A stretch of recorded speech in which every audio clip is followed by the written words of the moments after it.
So you've heard that some of the iPhone 15 Pro Max came with like overheating. There was a lot of issues. Even I remember that the iPhone 14 Pro Max also came with a lot of like overheating issues. But as we already know, when the time passes and they make the new updates and stuff, then it start to normalize. We don't know most of the time. Don't know where the overheating and stuff come from. But as I know, it has never happened to me before. Any of the overheating that they say for the iPhone 14 Pro Max, it didn't happen to me. Neither did the iPhone 15 Pro Max had any overheating. I was lucky enough to have no overheating on both of my devices. So welcome to my channel, guys. My name is Benjamin, and today we will be going through like a 5-month review of the iPhone 15 Pro Max, since it came out. And I'm a normal iPhone user, if I don't normally upgrade from a new models, but the models that come out, they're not always like they're just a little bit of differences from the other model from the last year's model always. So I don't normally upgrade. It's just 2-3 years, then maybe I upgrade to the new model. But I'm just gonna give you my review and a little bit of the things that touch a little bit of the things that I figured out or I found out why using this iPhone 15 Pro Max for the past 5 months. So let's get right into the video. So the first thing first is the iPhone I've always have it in like a case and a protector on it. I've never I've never gone raw with my iPhone. A lot of people like to rock their iPhone with no cases and not even a screen protector. And this is a very expensive phone. And for the people who don't like the cases, hey, I don't know if you like to throw your money away. Some people take a very good care of their phone. Some people, it's easier to drop, and you might drop it for a very distance to the floor, and it will break, or the screen will break or anything, and you might drop it for like higher heights and nothing will happen to it. For me, for example, I always rock my iPhone in cases and screen protectors. And if you didn't realize, some of the iPhone 14 Pro Max cases also fit in the iPhone 15 Pro Max case, iPhone 15 Pro Maxes. So if you have but I'll show you a video of it. You need to have like an open bag of your iPhone 14 Pro Max one for it to fit. If it's cut perfectly for your iPhone 14, it won't fit. But if you have the cut out of the camera that is not there, then it'll fit perfectly onto it. And as I've been tested it's been very durable. Mine, as I said, I rock it in cases, so I haven't had like a major scratches or any scratches on the screen, because as I said, most of the people that I know, I like my phones in cases. I feel like you can change your personality based on how you feel with cases. So that's why I rock most of my iPhone. I have like a lot of different cases for my iPhones, and I always have like put in depending on how I feel. So it's been very durable for me. I use it for everything, like sometimes gaming, calling, messages and stuff, your daily social media and stuff. So it has been, the tier wears pretty well and pretty nice on it. So one of the things that came with the iPhone 15 Pro Max that the iPhone 14 Pro Max didn't have is the action button. And now, like, I have some concerns of this, because I don't know why they switch it, because it's supposed to allow you to do more things with your action buttons. But for an average user of the iPhone, I don't think people will use it more than it's supposed to be used for.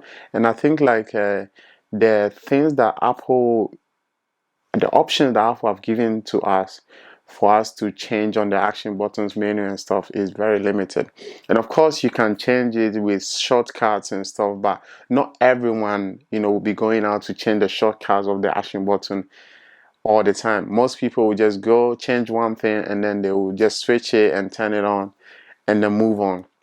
Not everyone will like do shortcuts and all of this and try to like target a certain actions for the action button. So I think if they made more options on the menu where you switch it from like a translating or like a mute and other stuff, or camera trigger, then they will put like more menu of like maybe double click, maybe hold, maybe triple click to, you know, do different stuff. But for now it's just one stuff, and you can change it, but you need to do shortcuts. So I'm not really a fan of the action button. It's just like a button. I don't use it much. Mine is set to just mute, and that's about it. So the camera, I'm going to be talking a little bit of the camera. The camera is a bit of an upgrade from the iPhone 14 Pro Max's camera, and as we have noticed, it came with the 5x zoom. And most of the people have said a lot of great stuff about this 5x zoom, and how it's amazing and the quality is great. I don't know if most or the average people use it that much, the 5x zoom. Me, for example, I either zoom in until I'm happy for where I want to see my thing, or I use the 0.5 zoom out a lot if I'm really closer to my subject. So the 5x zoom, it is great, you know, because for most people that are photographers and people that, you know, using their iPhone to shoot a lot of different stuff, then it's great. But I don't think the average consumer of these products does all these great things, like, you know, great photography things that they put on the iPhone and stuff. Because I think like most of the people, most of average people, they always like, you know, you shoot things, and then why do we always shoot and post things? Social media. So that's about it. And most of the time you don't normally open your camera app to shoot your videos. You just go to social media, Instagram for example, or Snapchat, or wherever it is, and you shoot from the app itself. So it is great, yeah, for the people that actually utilizes it, and the people that actually, you know, kind of take advantage of it. But for me, since I've been using my iPhone, have I used it? Maybe yes, a couple of times, but I just normally I zoom in to the point that I'm satisfied, and then I do my video or whatever. If it looks good to me, then hey, that's about it.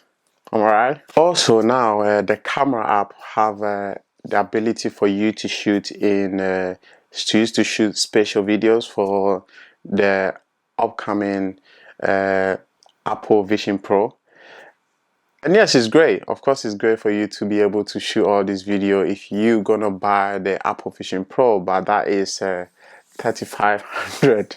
It's a very expensive device. So I don't know if, I mean, that option is great for the people who get to buy the Apple Vision Pro, but for the other hand, for the people that won't be able to afford it unless Apple makes like a more like affordable device for people to buy, then it would be great to shoot some of the videos of Apple Vision Pro, and then, you know, on your iPhone, and then you can see it on your Apple Vision Pro and stuff. Now, next thing I'll be talking about is the battery life. I've been using mine for a while now, and I would say, yeah, I would definitely say the battery life always lasts me the whole day, because I'm not like a heavy user of my iPhone. I use it for like normal things, you know. I charge it around nighttime if I can. If the battery is low, I charge it. If it's not, then I don't charge it until it gets to a certain percentage. So it does last me mostly all day. I use it for your normal social media, you know, texting, phone calls and stuff. And, you know, that's about it. I go to work, so most of the time, the things that I use it for my phone, it's a normal usage time. So I don't think my battery drains that much of the average users, because there's people who are heavy users on their phone, and they are most of their time, they spend a lot of their times on their phone, so the battery drains quicker.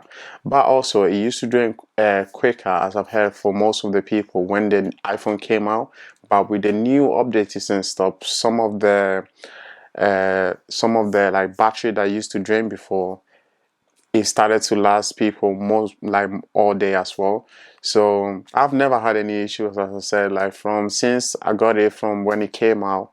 I haven't had like issues with overheating, like I said before, or even the drainage of battery. I've always had my battery last me mostly all day, and I haven't been really getting any problem. I'm not saying it's perfect, because like I said, there's some things that it's not great, because they've changed a lot of different things, and but it's kind of the same thing from last year. So it's kind of like Well, great and not so great at the same time.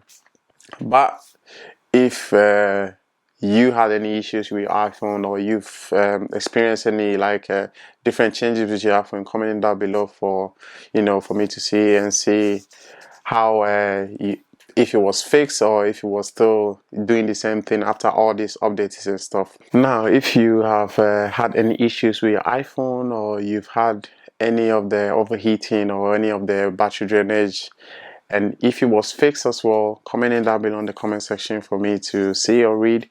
And if you have any ideas or any comments about this video at all, then also comment it down below.